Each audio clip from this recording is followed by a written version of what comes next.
panlalamig at pananakit ng leeg, balikat at likod, kawalan ng tulog o hindi mahimbing na tulog. Pagiging matamlay at pagkapagod, ito ay senyales na ang katawan mo ay may bara. At kung darating ang araw na hindi ka na makatayo, huli na ang lahat. Kaya kung naranasan mo ang mga ito, gamitin agad ang produktong ito.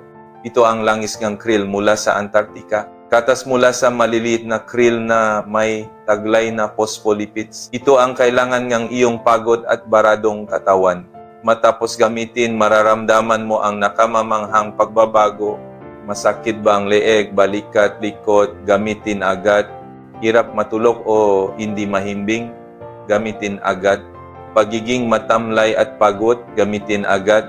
Bawat kapsula ay naglalaman ng 75% purong langis ng krill mula sa dagat ng Antarctica. Walang pollution, walang halo. Ang produkto ay nakapasa at napatunayan ng FDA USA bilang ligtas para sa lahat. Mas marami ang sintomas, mas ramdam ang bisa ng langis ng krill. Nakakatulong itong mapabuti ang sirkulasyon ng dugo, alisin ang pananakit ng leeg at balikat, mawala ang pag-ugong ng tainga, luminaw ang mata at tumalas ang memorya. Bawat bote ay may 60 kapsula. Isang kapsula bawat araw pagkatapos kumain at inumin ng maligamgam na tubig. Kapag gumaan na ang pakiramdam mo, ibig sabihin nililinis na ang katawan mo ang sarili mula sa loob. At kung kontento ka na hindi mo na kailangang ipagpatuloy pa, sa ngayon may 50% diskwento para sa 69 na unang customer. Pumunta agad sa opisyal na website ng produkto upang makuha ang limitadong alok.